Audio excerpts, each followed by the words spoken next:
Thank you for choosing The Art of Deciding. We want as many people as possible to hear our amazing range of fascinating and fabulous guests, including the Jack Reacher creator Lee Child, the entrepreneur Sharmadean Reed, and Cobra Beer founder Lord Karen Billamoria. So please leave us a rating and a review, and even better, the next time someone asks if you're listening to a great podcast, send them a link to The Art of Deciding. Thank you. So, let's do it. A or B? Poker is probably the closest to the messiness of life as any game you can come across. Left or right? We develop little techniques, like we'll hiss at each other if we're like in an argument. Yes or no? People use their intuition as an excuse to be intellectually lazy. Welcome to The Art of Deciding with Bruce Whitfield.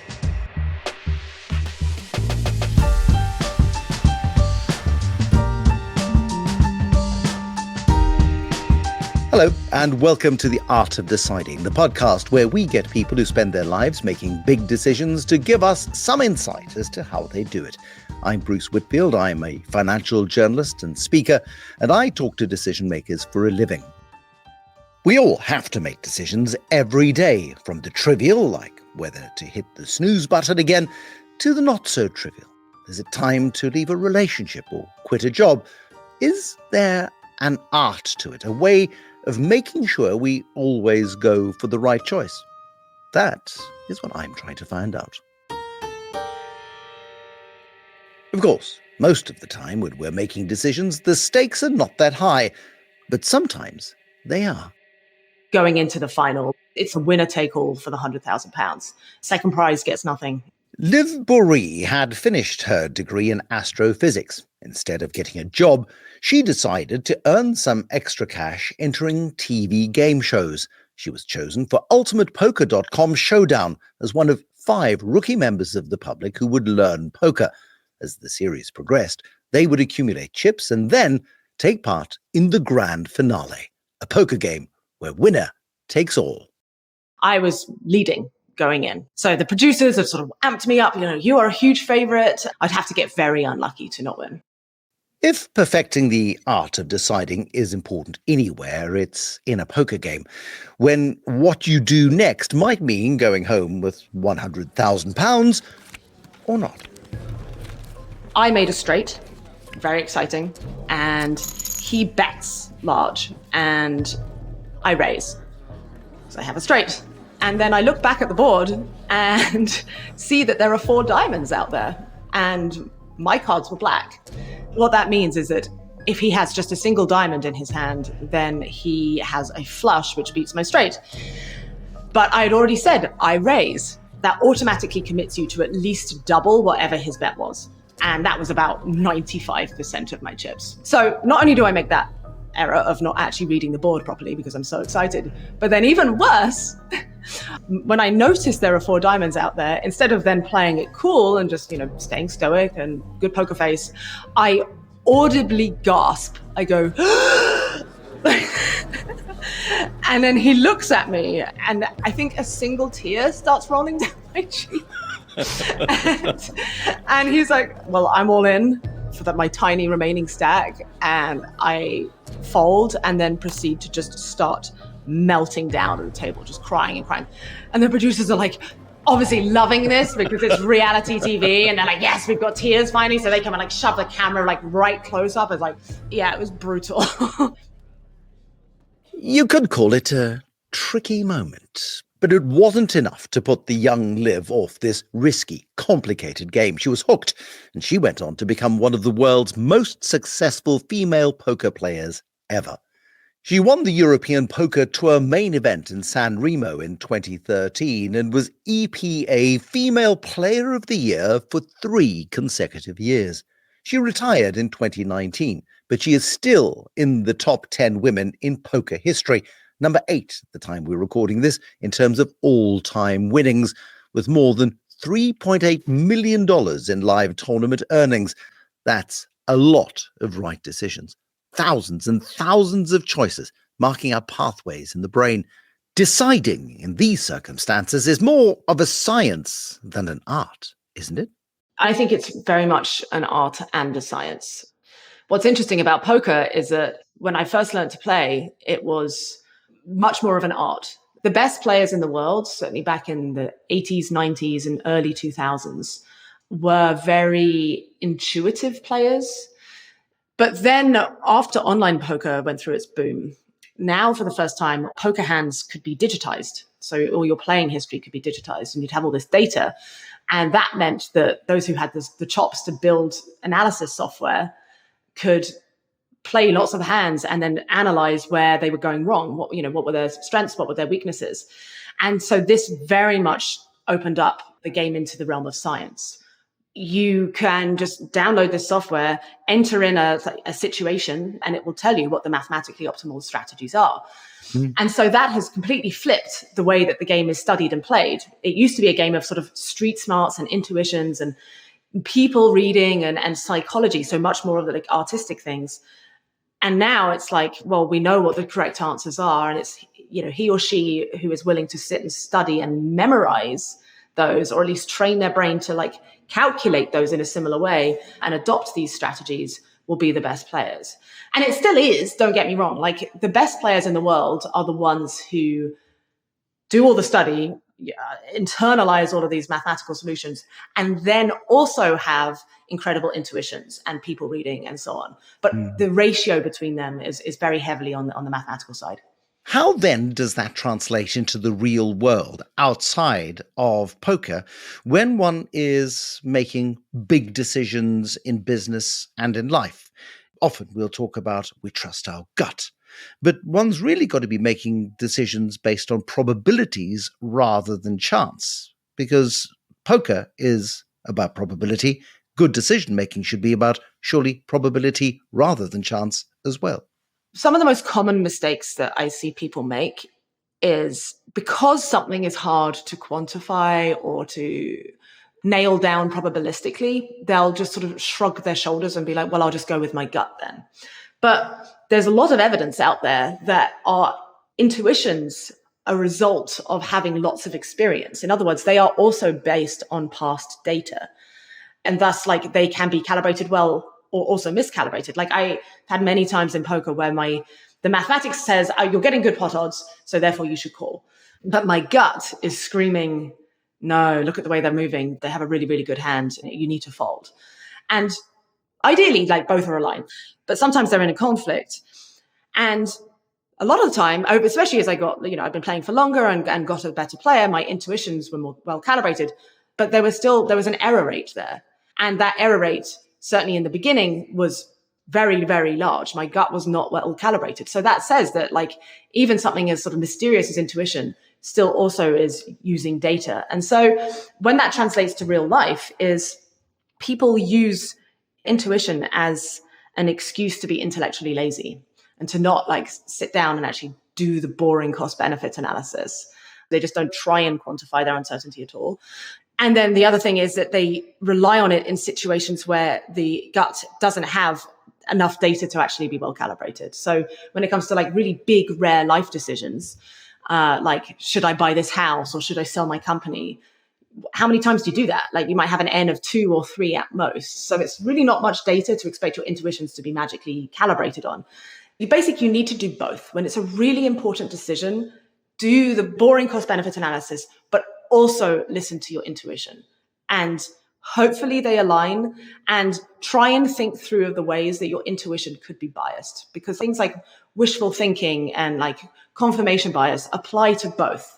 Should we all learn and play poker? We all have to make decisions all the time. Would we make better decisions if we played poker? Overall, poker is probably the best game. I've played a lot of games, and I think it is the closest to the messiness of life when it comes to the type of decision making you have to do in life as any game you can come across, because there is hidden information. Some people have different information to others. And then there's chance and randomness involved. A game like chess, everyone has the same information and there's no chance. Yeah. What in life is actually like that? But poker has all of these different ingredients, and it has the mathematics, the probabilities, but it also has the psychology and the people reading and emotional control, understanding how you're feeling yourself. Like, how could that be clouding your decision making? And especially if you're someone who struggles with probabilistic thinking, poker is a really good way of just training yourself to understand, like in your bones, what 10% feels like, what 20%, what 50%, what 53%, and so on. If you really don't want to learn poker, you could just literally sit with a dice or just a deck of cards and be like, okay, well, I know that it's 1 in 4 that a diamond is going to come out, and just keep turning cards over, shuffle the deck and keep turning over and like get a feel for that 25%. But poker is much better because then you're actually like thinking through and seeing people and like learning. I'm not an advocate of lying in life. I think we do so much better if we are as honest as we can be. Yes. But at the same time, you do encounter people who are lying. And so I would be quite confident that a top poker player would be far better than the average person you select out of a population at spotting when people are lying, even around normal things. So it just trains you in so many things, and it's such a fun game. And you don't have to play for lots of money. You need to have some kind of skin in the game. Yeah. It doesn't matter how much. You can play for pennies if you want. As long as you care and your opponents care, then you'll get the experience. I'm willing to bet, yes, and the pun is entirely intended, that you've probably never thought about poker being much to do with the messiness of life. But through the eyes of one of the best players in the world, you can see what she means. It's the process of making decisions based on different kinds of evidence. Evidence that has to be sifted, sorted, and prioritized, all in a very short space of time. Choices are driven by the subtle combination of instinct, experience, statistics, and something else that is perhaps undefinable. Maybe that's where the talent comes in. For Liv, the kind of quantifiable thinking you need to be good at poker isn't something you just switch on and off. It's part of everything you do, even including what you say. Words mean different things to different people depending on the context. Like, I did a poll on Twitter a while ago where I asked people different phrases. One of the questions was, what does a fair chance of rain tonight mean to you? What number pops into your head? And the range of answers was so broad. For some people, a fair chance meant like 25 or even lower. Some people thought it was like 99%. A lot of people just thought it was somewhere around 50-50. And the point is that these words, they're called words of estimative probability, like probably, maybe, sometimes, likely. They're incredibly vague and fuzzy. And it's just a recipe for miscommunication disaster. There was one of the most famous stories of this is during the Bay of Pigs invasion, or prior to the Bay of Pigs invasion, I should say, the chiefs of staff were briefing JFK about the likelihood of the mission's success. And they'd spoken to the military heads, and they had communicated to the chiefs of staff that it was like only about 25% chance of success. But the chiefs of staff said to JFK, oh, it's a fair chance of success. They didn't give him the quantified number. And as we know, he went ahead with the invasion. If that can happen on like large scales like that, imagine what's happening in day-to-day life where people are just using these estimative words without actually thinking through what they really mean numerically. So it's a really good habit to cultivate. You focus a lot on rationality, and I think as we get older, we realize that we are not particularly rational beings for many of the reasons we've discussed. We respond emotionally to things. Some people have a short fuse. Some people are more patient. Some people are able to make decisions on the spur of the moment. Other people take an awfully long time to second guess themselves into oblivion. How rational can we be when it comes to decision making? I think there's a spectrum of rationality, and that some people just naturally tend to be more emotional than others. I think it's also then, of course, very situation dependent. One thing that triggers one person doesn't trigger another. In poker, we have this phrase called being on tilt, which is basically you're either angry or you're like just upset and you're not able to think through a problem properly. Ultimately, you need to learn to cultivate whatever psychological methods work for you to help you get out of that state. That's where just like understanding that everyone has something that puts them on tilt, and then developing the muscle to notice, oh, this is my flashpoint zone. I need to be extra careful here. And the quicker you can notice that, the more rational you are. I think that is actually the key thing. I call it lag time. And, when it comes to my relationship, I've been with my partner for 10 years. In the beginning of the relationship, there were certain things that would just really, really, really trigger me. And my lag time was, let's say, a day or something like that. I would be able to look back and be like, I shouldn't have gotten upset over this and so on. But I couldn't see it in the moment. But over time, we've developed little techniques, we'll hiss at each other if we're in an argument. We've been, and then someone goes, and even though the other one might not be receptive just yet, it starts the timer somewhere deep down where the subconscious, it's like, oh, wait, the animals are fighting again. So my lag time has now reduced to probably a few seconds, honestly.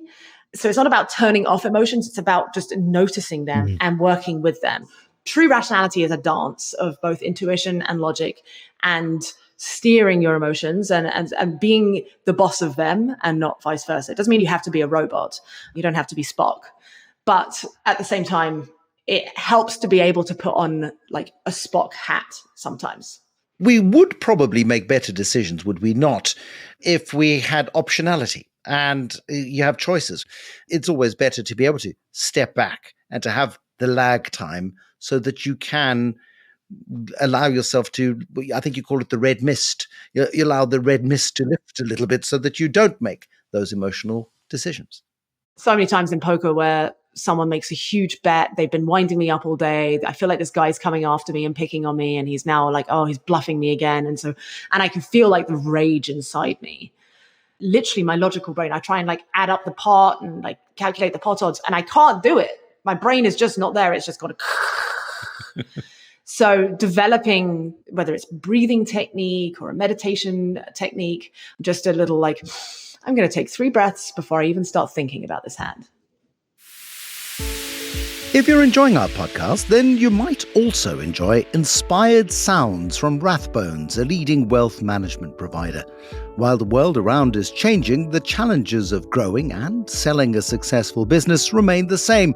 How might you gain an edge in fundraising? Which business models could you adopt? What does a successful exit look like? Well, that's why I'm recommending you give Inspired Sounds a listen. From building a business empire to fueling your brand journey, Inspired Sounds is dedicated to supporting and empowering entrepreneurs everywhere. Featuring leading business minds such as Moonpig's Nick Jenkins and Absolute Collagen co-founder Darcy Laceby, each episode explores the driving forces behind their success and could help you unlock yours.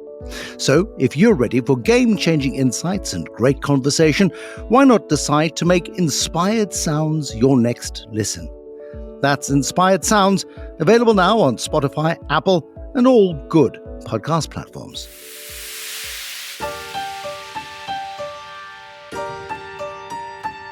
Rationality is a dance of both intuition and logic, steering your emotions, being the boss of them.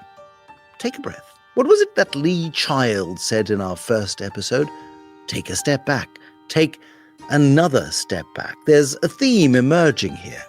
Be aware of your whole self, including the red mist, but know how it can affect your decision-making process. Liv no longer plays poker professionally, but she's passionate about making science and scientific concepts more accessible. She speaks and writes about topics like probability, statistics, and game theory. And she's also a podcaster. It's very popular these days. And her Win-Win podcast is about something very close to her heart, but which she doesn't always think is a good thing. Something else which often drives the decisions we make. Competition.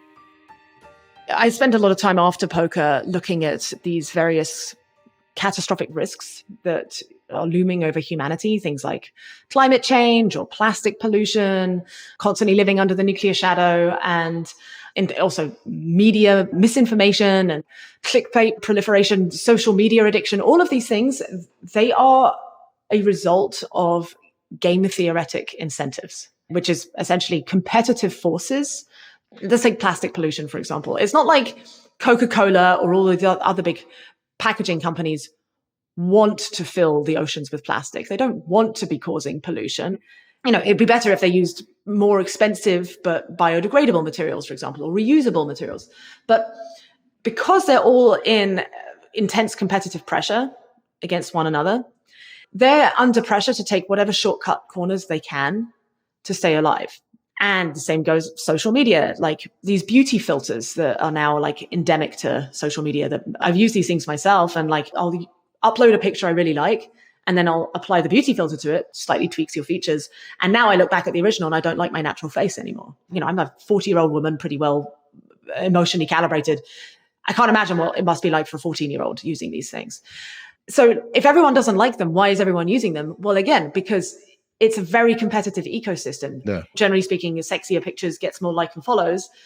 You're getting left behind, so you have to do it too. So it's this game theoretic process of, as soon as a strategic tactic emerges that gives you a quick short-term gain, even if it causes long-term pain, everyone is incentivized to adopt it. That mechanism is underlying almost every major environmental problem and so on. We have to figure out how to align these short-term competitive incentives with the long-term whole. So the Win-Win podcast is trying to figure out how we do that, basically. How do we harness the power of competition, which I love. I'm very pro-competition. How do we design the incentives in the games that we play such that the externalities, the long-term effects of those games are strictly positive, that benefits us and our competitors? And a big part of it is for people just to like wake up and realize the true nature of what's driving our problems in the first place.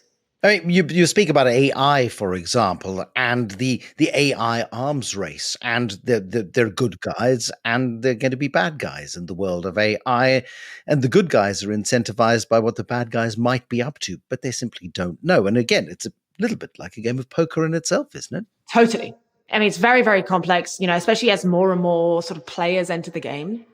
As you add more and more competitors, yes, that drives more like faster progress in the stuff that we want, but it also drives faster progress in the stuff that we don't want. It just like increases the pressure.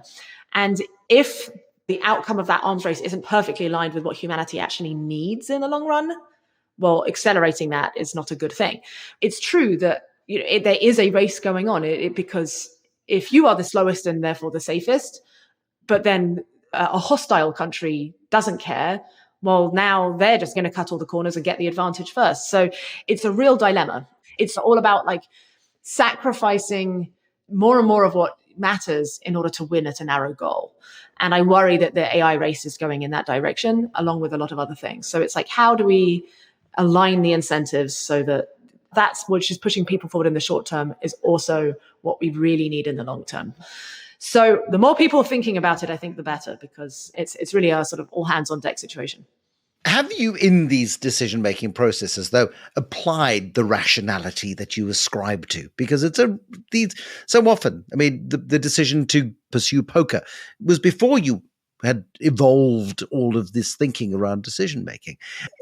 I don't know where instinct stops and rationality happens and where decisions intersect. Right. And fate begins. That's the thing. I'm agnostic about, are we in a deterministic universe or not? Sometimes it feels literally like I'm being steered in a certain direction. And other times it feels like I'm completely in control. And it's like, I think the reality of this universe is it's a mixture of both. So that's really actually kind of what my journey has been in terms of all of this. It's like, I started out in a very like masculine driven, I must bend the universe to my will in this way. But then the last few years since I quit poker, and I've actually been like being a little bit more passive and being like, let's see what emerges if I just like tap into like my feminine side, and had such incredible, like the Win-Win podcast, that inspiration came from that space. The best people I know, including like powerful CEOs and so on, know how to do both. They know when to be the driver and when to be the surrender and go with the flow. That's when the real magic happens. And my main message I'd like to get across to people is that it's in the like intuition and the flowy side where most people need to spend a little bit more time just like listening and being a little bit more in surrender. But that's where the art of deciding comes from, isn't it? Because it's not science. Yes. That's why, it's a great name for your podcast, because it's both an art and a science, but the artistic side is the part that people are neglecting. Perhaps we should change the name of the podcast to The Art and Science of Deciding, but maybe that's a bit too wordy. Liv Boeree is someone with a degree in astrophysics, one of the world's best poker players who is now devoting her life to promoting rationality. But she is still very much of the opinion that there is indeed room for instinct, room for the flowy side of things. But at the heart of it, she is still asking us to think about the quantifiable, to examine the evidence and alongside that examine ourselves and our reactions. Where are those responses coming from? Are they driving us in the wrong direction? What do we actually mean by the words we say? The dance between intuition and logic. Liv Boeree's Art of Deciding.